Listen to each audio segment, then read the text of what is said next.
Abra sua Bíblia no livro de Jó. A gente tem uma resposta hoje a dar ao nosso personagem aqui.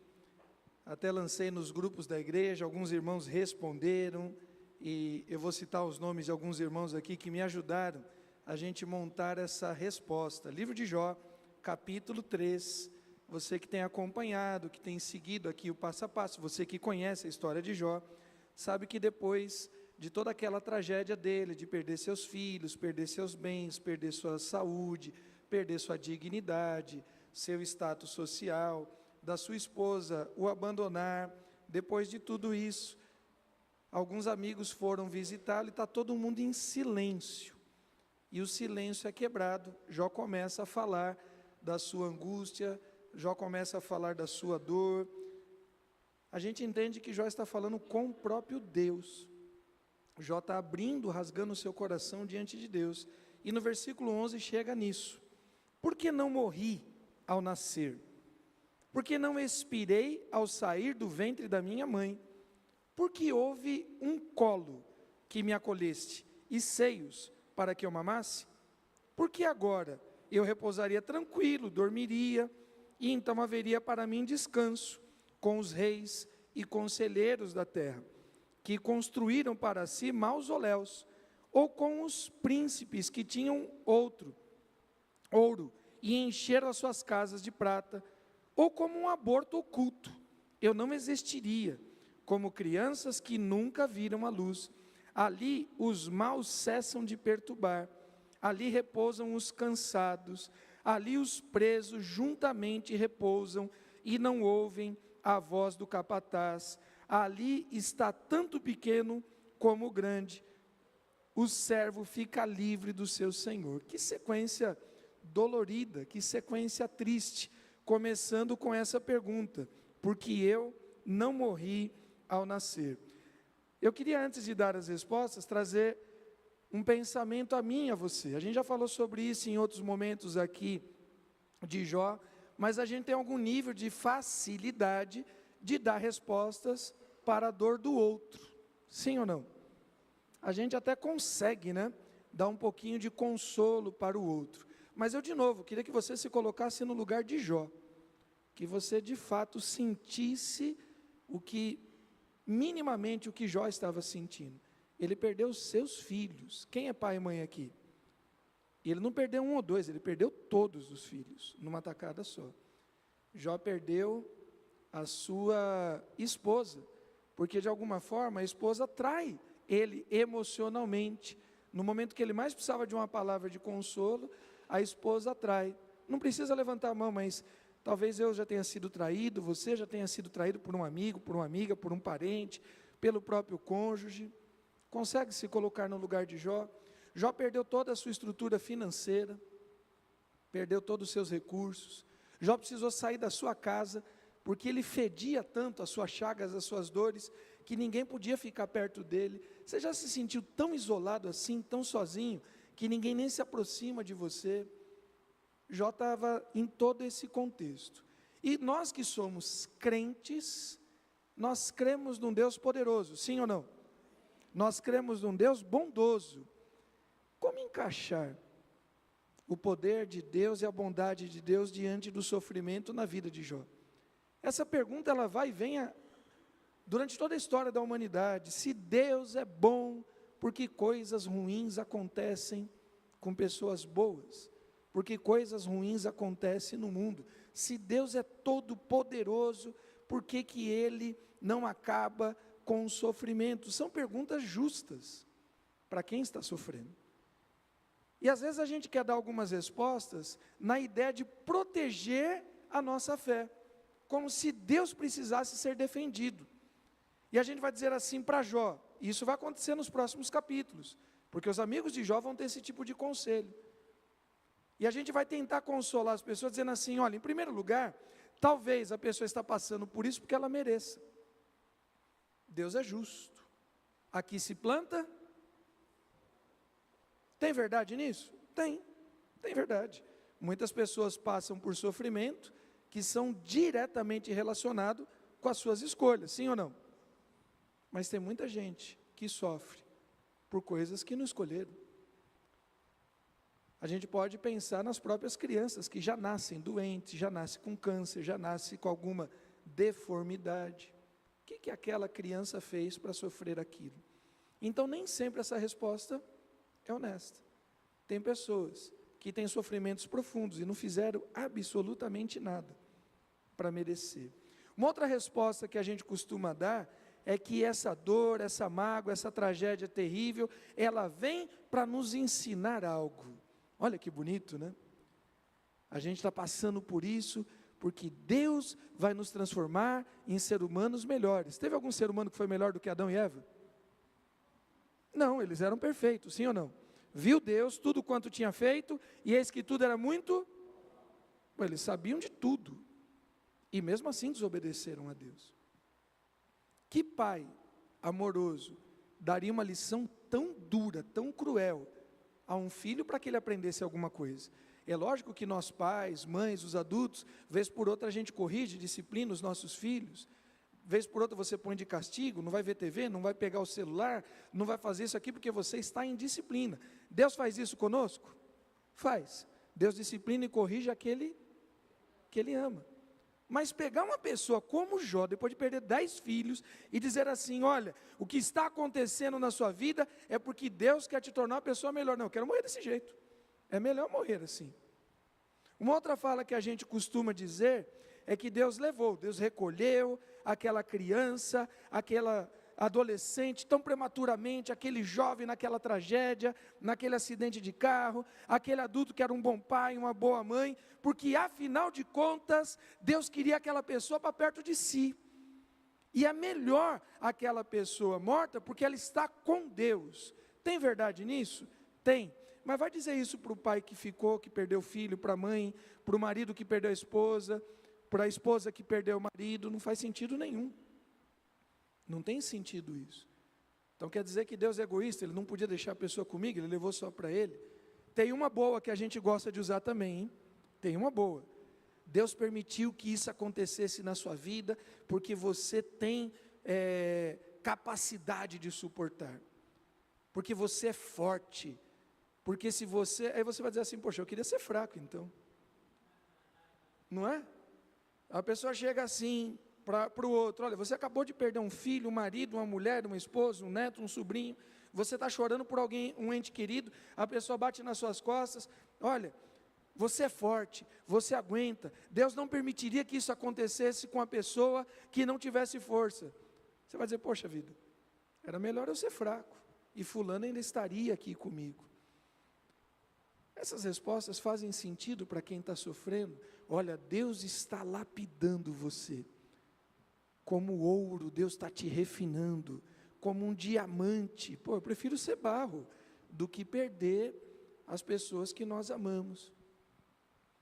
Olha, tenha paz, você não entende agora, mas lá na frente você vai entender. Pô, mas eu não quero entender, eu não quero. Todas essas respostas, pode ser que tenham sido dadas a Jó, e a gente vai ver várias delas nos próximos capítulos. São respostas que diz respeito à dor do outro, que eu consigo dizer para o outro. Eu consigo dizer para mim mesmo um negócio desse?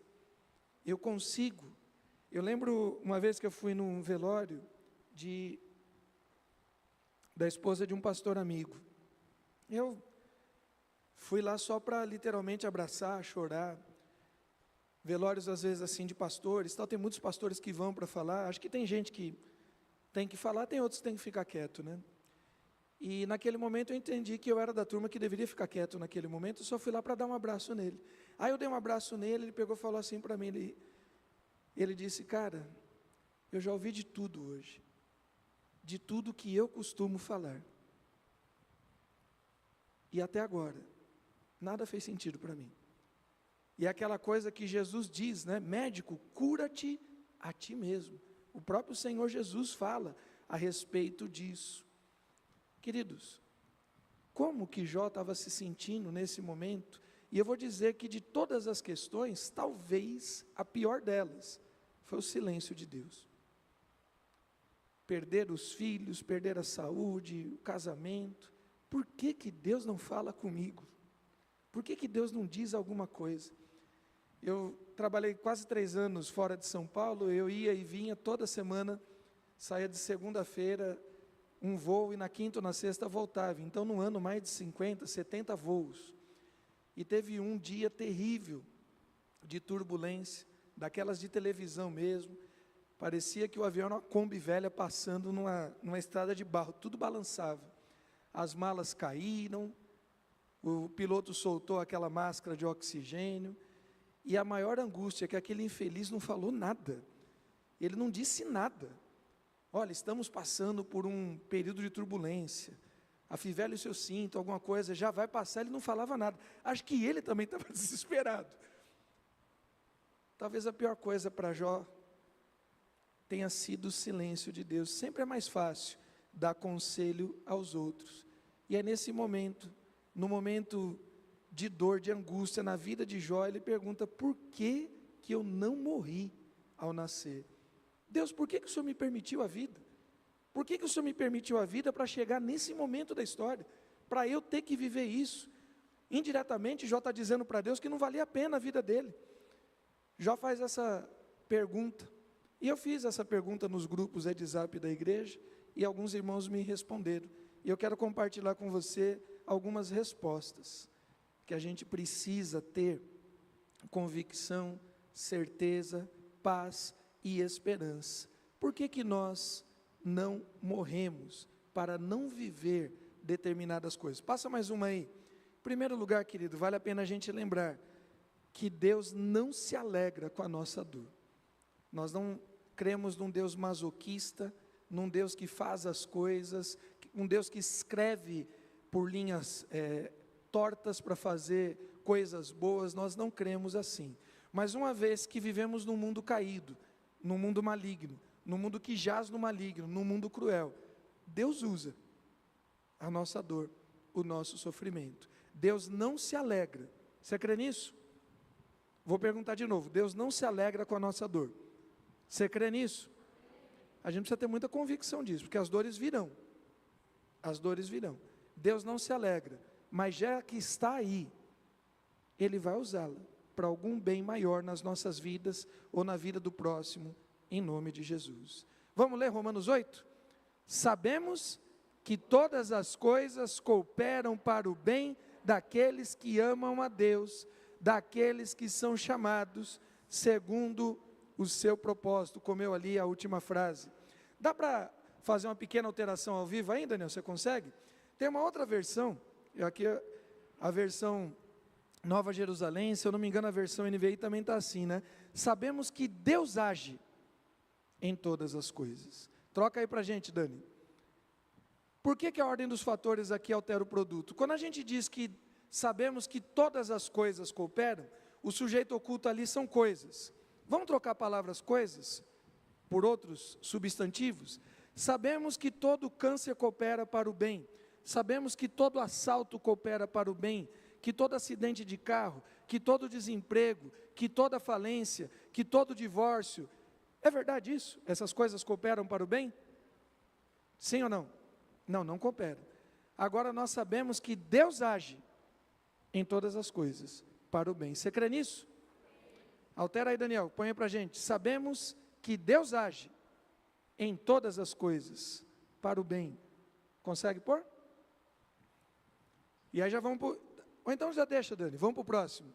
Tem 10 respostas aqui para a gente correr. Passa para a resposta 2 aí.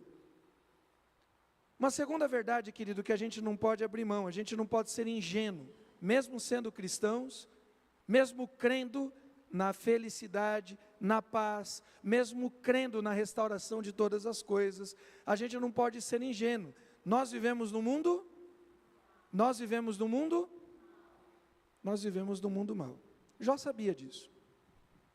Jó sabia que ele era justo até certo ponto, mas Jó sabia e conhecia seus próprios pensamentos. Você sabe da sua justiça diante da sociedade, mas você também sabe dos seus pensamentos, dos desejos malignos do seu coração. Quem sou eu? Quem é você quando ninguém está olhando? Se todo desejo do meu coração não tivesse sido tratado, segurado, moldado pelo Espírito Santo de Deus, onde eu estaria hoje? Onde você estaria? Jó sabia que o mundo é composto de gente má, de gente cruel, de gente mesquinha.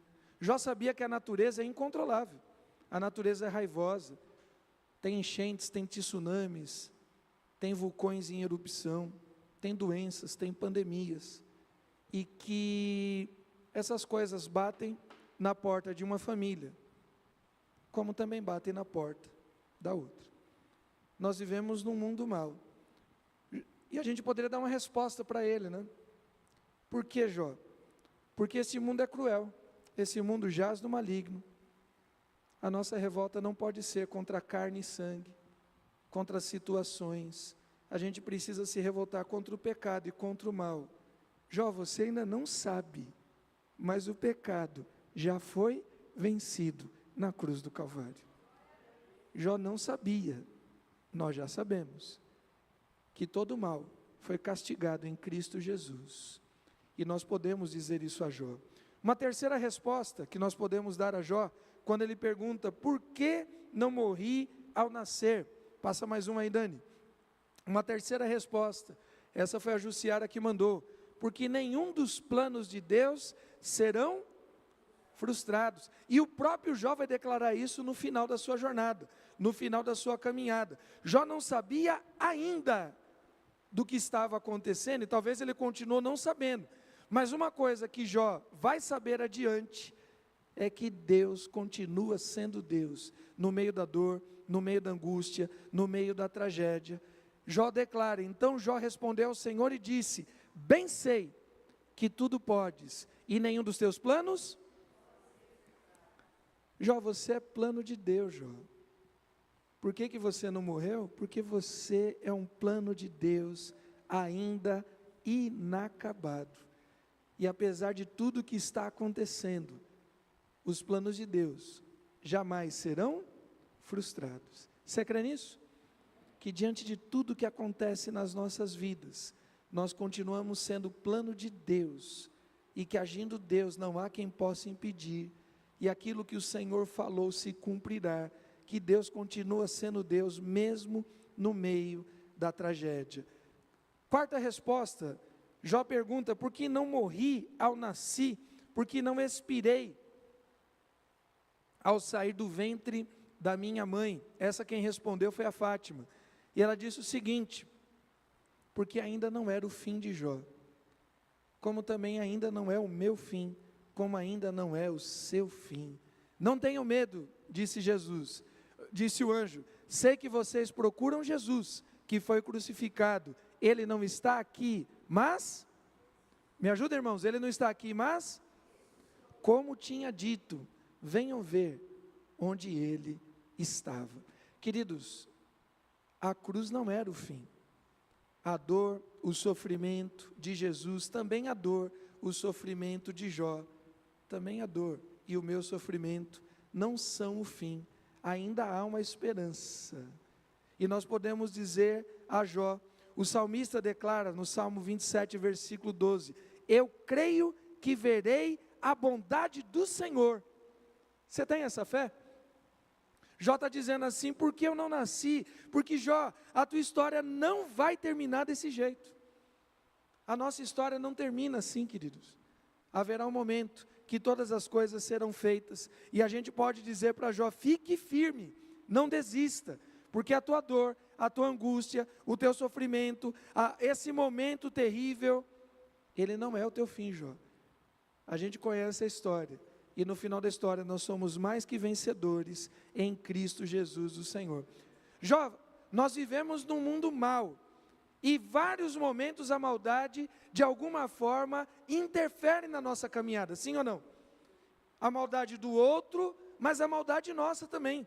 Vivemos num mundo mau, mas a maldade não escreve as últimas páginas, a última frase da nossa vida.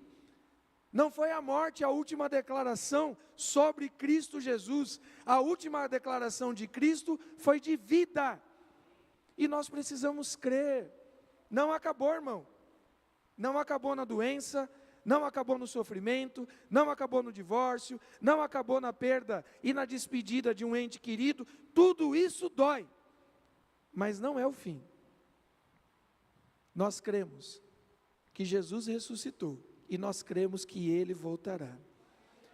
Uma outra resposta importante, resposta de número 5, essa quem deu foi a Edilene, que nós precisamos dar a Jó e precisamos lembrar a nós mesmos, é que nós jamais estamos sozinhos no meio da luta, da angústia, da dor e do sofrimento. Uma das coisas que angustiava terrivelmente Jó é que ele estava sozinho.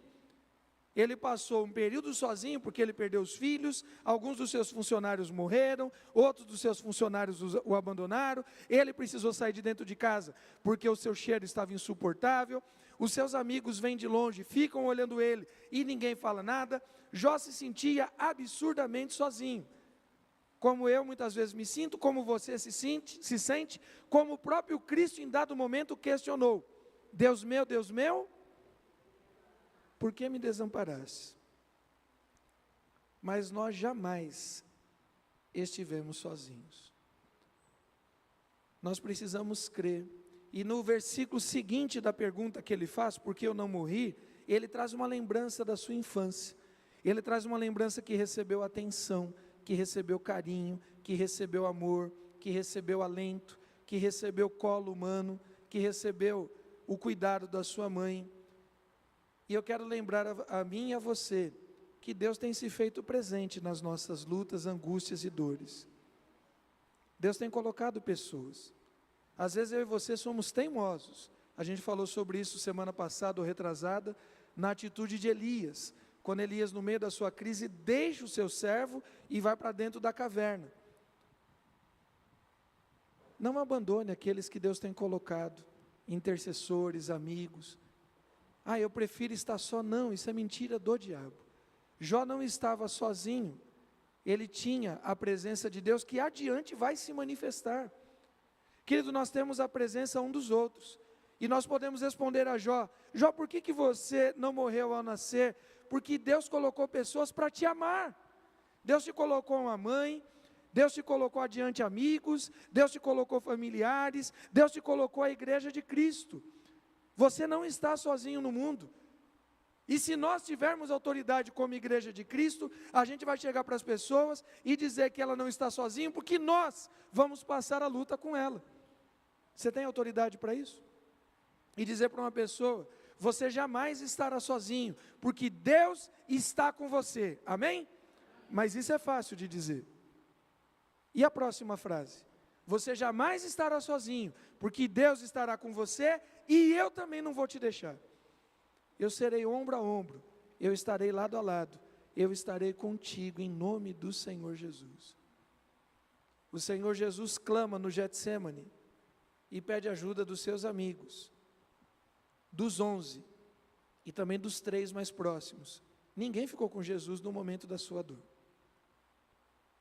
Nós precisamos entender que nós somos a resposta de Deus na vida de alguém.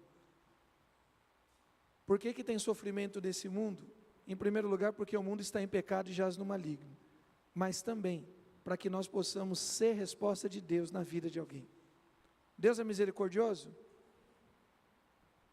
Nós precisamos ser empáticos e misericordiosos na vida de alguém. Passa mais um aí, a 6ª resposta. Essa foi da irmã Denise. E ela vai dizer que há um renovo. O choro dura uma noite, mas a alegria... E nós precisamos crer, querido, que de fato e de direito haverá um momento que Deus fará nova todas as coisas. Deus fez em vida. Jó teve essa oportunidade de ver a bênção de Deus em vida humana. Talvez alguns não verão. Não dá para prometer que todo mundo vai receber a restituição humana que Jó recebeu. Mas há uma promessa, que Deus fará novas todas as coisas, para dar aos que choram em Sião uma coroa, em vez de cinzas, óleo de alegria, em vez de pranto, manto de louvor, em vez de espírito angustiado. Nós temos um convite para um casamento, irmão. Já foi nos dado a roupa preparada pelo Senhor Jesus. O banquete está pronto e haverá um momento que nós desfrutaremos da presença do eterno Deus. Haverá um momento que Ele dirá: vinde benditos de meu Pai, entre para o lugar, para o gozo eterno que foi preparado para vocês antes da fundação do mundo. A gente poderia dizer para Jó: Jó, o Eterno prometeu, e nenhum dos seus planos são frustrados. O Eterno prometeu, e nenhuma das suas palavras caiu por terra. O Eterno prometeu que haverá um lugar que não tem lágrima, não tem choro, não tem dor, não tem ranger de dentes. Jó, haverá um momento que estaremos na presença do Senhor. Nós precisamos resgatar isso nas nossas vidas e na vida daqueles que sofrem, mas que têm esperança em Cristo Jesus. Sétima resposta. Essa é uma das respostas que precisa ser crente para a gente tomar posse dela. Essa daqui está dentro do que o Erickson mandou dos grupos aí, e ele diz que de alguma forma Jó se encontraria com Deus, e através da vida de Jó, outras pessoas seriam consoladas. Mas eu nem quero trabalhar o que os outros recebem através do testemunho de Jó, mas aquilo que Deus faz em Jó e na minha vida e na sua, quando nós conhecemos Deus na dor. Jó é quem declara no final: eu te conhecia só de ouvir, mas agora os meus olhos... Queridos, a gente canta a respeito do Jeová Jirê. A palavra Jeová Jirê, ela traz um significado, diz respeito ao quê? O nosso Deus é o Deus da provisão. Como é que eu vou conhecer o Deus da provisão no meio da fartura? Quando nós declaramos que um dos nomes de Deus é Shalom, Shalom significa paz. Como é que eu vou conhecer a Deus no meio da tranquilidade? Nós declaramos que o Senhor é Rafá. Como é que eu vou conhecer o Rafá no meio da saúde? Nós conhecemos características de Deus quando estamos no meio da dor. Existe um Deus da festa, da alegria, da saúde, do emprego, de quando as coisas estão bem. Existe um louvor, existe uma adoração, existe um tipo de igreja na alegria, e existe outro tipo de igreja na perseguição. Existe um outro tipo de igreja no meio da luta, existe um outro tipo de igreja no meio da dor. E talvez lá no meio da dor, da angústia, da doença, das perdas, do choro, da tragédia, nós vamos conhecer um Deus que nunca imaginamos. Porque o que todos pensam e imaginam de Deus é que a figura de Deus é grandiosa, e é verdade, que Deus é poderoso, e é verdade. Pouca gente espera de um Deus que chora, que senta conosco e que chora as nossas lutas e as nossas dores. Talvez Deus naquele momento, tal qual aconteceu com a família de Lázaro, Deus primeiro se demonstrou a eles pequeno, para que depois o poder da grandiosidade de Deus fosse manifesto. Queridos, se nós não conhecemos a Jesus, o servo sofredor, e não tivermos identidade com o sofrimento de Cristo, pouco provável que a gente vai ter identidade com a sua ressurreição. É uma coisa óbvia, só pode passar pela ressurreição aquele que já morreu. E nesse caso não é a morte física humana, porque Paulo em vida vai dizer: já estou crucificado com Cristo. Nós precisamos encontrar Deus, um Deus empático, um Deus misericordioso, encontrar características distintivas do Deus cristão no meio da nossa luta, no meio da nossa dor. E a gente pode dizer isso hoje para Jó: Jó, você não morreu para passar por todo esse sofrimento, porque no meio da tua angústia, no meio da tua dor, no meio da tua pobreza e da tua miséria, você vai se encontrar com um servo sofredor ao teu lado, porque ele estará chorando com você. Nós precisamos crer nisso, querido. Oitava resposta que a gente pode dar a Jó: por incrível que pareça, também no lugar do luto, também no lugar da dor, também no lugar do sofrimento, também no lugar da angústia, ali nós estaremos seguros.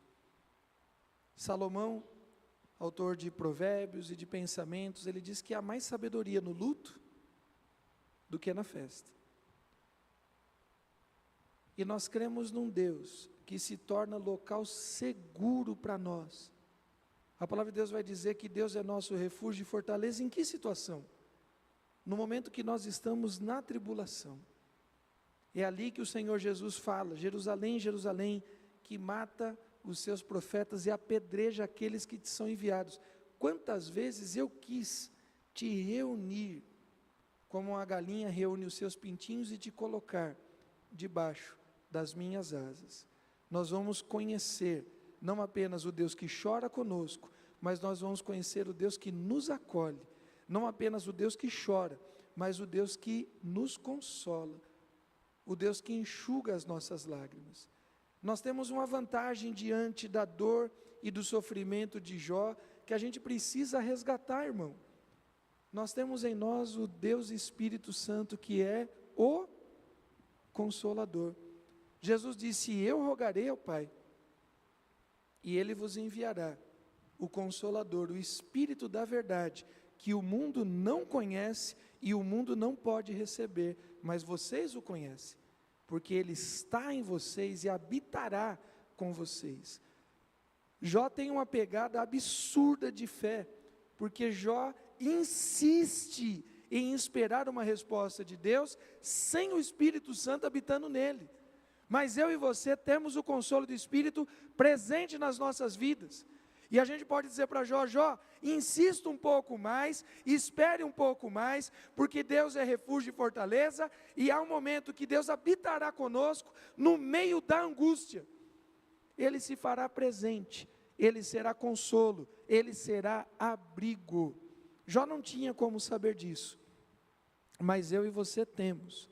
Nós precisamos entender que Deus estará conosco a tempo e fora de tempo. Caminhando para o final, nona resposta que a gente pode dar a Jó. Jó vai dizer aqui nos versículos que nós lemos, que ele preferiria estar repousando tranquilo, dormindo o descanso dos reis, nos mausoléus, que ele gostaria de estar em locais recheados de ouro e prata, que são construídos para os grandes reis. Não é esse o lugar do cristão. Não é esse o nosso local de descanso, irmão. A gente não vai descansar no mausoléu. Existe uma frase que muita gente coloca nas lápides, é uma frase humana, fulano está descansando em paz. Não aqui, não aqui. O nosso descanso é em outro lugar. E nós precisamos crer que o nosso descanso está em Cristo Jesus, por uma simples e profunda razão, porque Cristo Jesus tomou todas as nossas dores, porque Ele tomou toda a nossa angústia, porque Ele tomou todo o nosso medo, porque se Ele pedisse, nós não daríamos, eu não entregaria. A gente continua abraçado com os nossos medos, a gente continua abraçado com as nossas mágoas, a gente continua abraçado com aquilo que nós sofremos, e aquilo faz parte da nossa identidade. A gente vive uma certa comiseração, um certo vitimismo, e a gente não larga. E nesse momento Jesus, Ele arranca das nossas vidas toda mágoa, toda injustiça, toda dor, toda miséria, todo sofrimento, e Ele diz: me dá, e eu farei coisas novas com você. Vinde a mim, todos os que estáis cansados e sobrecarregados, e eu vos aliviarei. Jó, você quer ficar com essa dor, você quer uma resposta. Por quê? Eu quero resposta para as minhas dores, você quer resposta. Por que eu estou passando por isso? Porque logo agora que eu arrumei esse emprego, logo agora que eu passei na faculdade, logo agora que eu casei, logo agora que eu comecei esse namoro, logo agora que eu assumi esse ministério, porque logo agora eu estou passando por isso. Não sei se tem uma resposta, irmão, não sei se tem uma resposta, mas a grande verdade é que logo agora, Jesus quer tomar tudo isso, todo esse fardo, e te deixar leve, porque o fardo do Senhor é leve, porque o Senhor Jesus é manso. Querido, nós precisamos crer num Deus tão grandioso que se faz pequeno, que habita entre nós e que caminha conosco. A dor de Jó não era só dele, a dor de Jó passa a ser a dor de Cristo, porque toda injustiça é contra Deus. Quando você sofre bullying, quando você sofre intolerância racial, quando você é humilhado em algum lugar, quando as pessoas te maltratam, quando as pessoas te distratam, quando as pessoas te ofendem, elas estão fazendo isso com o próprio Cristo, porque você é a imagem e semelhança de Jesus.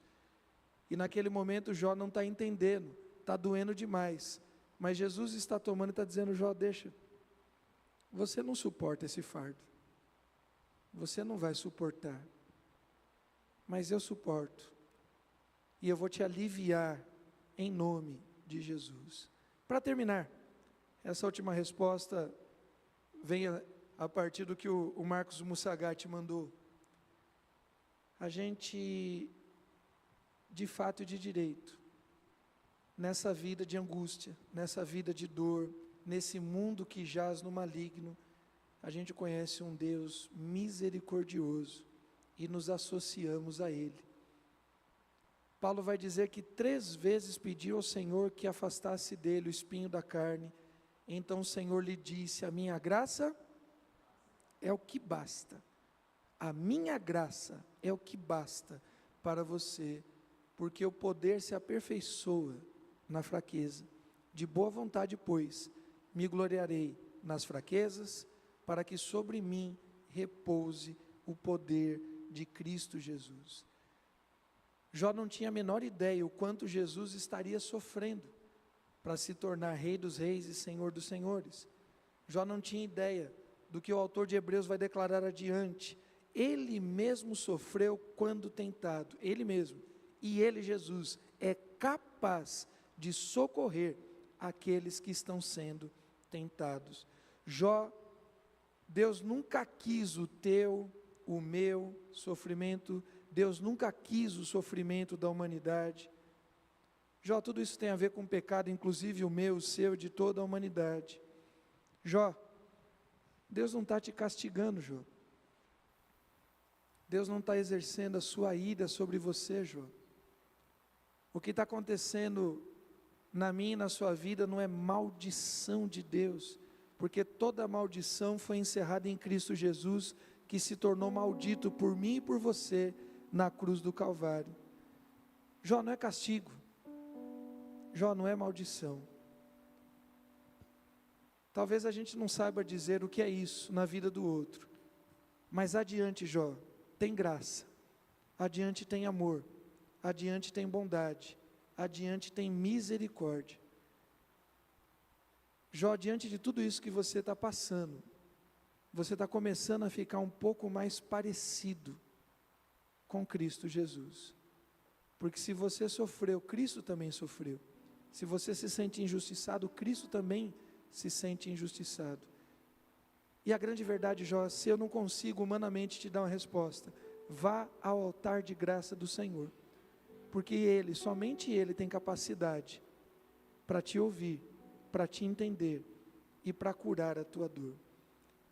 Queridos, é interessante que Jó, ele tanto sofre quanto ele é consolado antes da chamada religião formal. Jó vem antes do judaísmo, vem antes de Moisés, vem antes do cristianismo. Jó não precisou dos ritos judaicos para ser curado, tratado por Deus. Quantos que chegam machucados dentro da igreja e por conta da minha vaidade, da minha soberba, ainda ficam mais machucados dentro da igreja, porque os irmãos apontam o dedo, porque os irmãos acusam, porque há tanto julgamento. Deus não precisa fazer um sofrer para ser exemplo dos outros, e se fosse para Deus fazer isso, um sofrer para ser exemplo dos outros, esse um foi Cristo Jesus, não Jó, nem eu e nem você. Deus não precisa escrever certo por linhas tortas. Deus escreve certo em linhas certas. O fato do próprio Senhor Jesus ter abraçado e absorvido toda a nossa culpa, toda a nossa dor, todo o nosso sofrimento. Esta é a grande resposta que precisamos dar a Jó, a mim, a você e a todos os que sofrem. Como sofredor, como alguém que estava sofrendo, Jó foi visto por Deus, como Deus viu a Cristo Jesus. Pensa nisso. Deus não estava olhando para Jó simplesmente como Jó, como um homem pecador. Talvez não merecesse tudo isso, mas Jó merecia. Talvez eu não merecesse tudo isso, mas eu mereço ser castigado. Talvez você não merecesse tudo isso, mas você merece, porque você é pecador. Só que diante da tua luta, da tua dor, do teu sofrimento, isso é para você que é salvo, tá? Isso não serve para aquele que não está em Cristo. Isso é para quem é salvo, lavado, remido no sangue do Cordeiro. Quando Deus olha para mim e para você, no meio da nossa luta, no meio da nossa angústia, no meio da nossa dor, e a gente diz: Senhor, me socorre. Senhor, por que me desamparastes? Essa frase que é tão dolorida e tão cruel da cruz, se ela não for completada, a gente vai crer num Deus absurdamente cruel. Quando Jesus declara: Deus meu, por que me desamparaste? Por que Deus virou as costas para Jesus? Porque naquele momento, Deus era o juiz que está executando todo o pecado, toda a maldade, toda a dor em Cristo. Como juiz, Deus executa a sentença de castigo, a sentença de morte.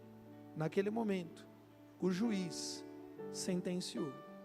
Mas essa não é a última frase da cruz, tem mais duas depois. E Jesus vai dizer o seguinte: Pai, nas tuas mãos eu entrego. Pai, nas tuas mãos, me ajude, eu entrego.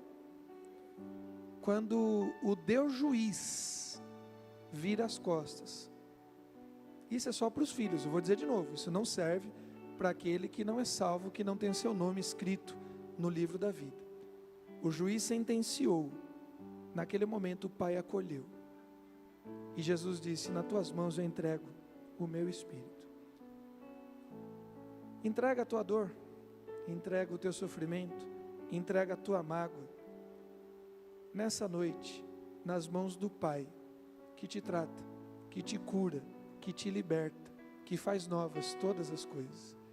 Jó não sabia disso, nós sabemos. Todo sofrimento, toda angústia, todo castigo que nos traz a paz, está sobre Jesus. Está na hora de você abrir mão dessa angústia, está na hora de você abrir mão dessa mágoa, está na hora de você abrir mão desse medo, está na hora de você entregar. Mas está doendo, Deus está castigando. O juiz sim, eu e você merecemos, mas o Pai quer te acolher em nome de Jesus.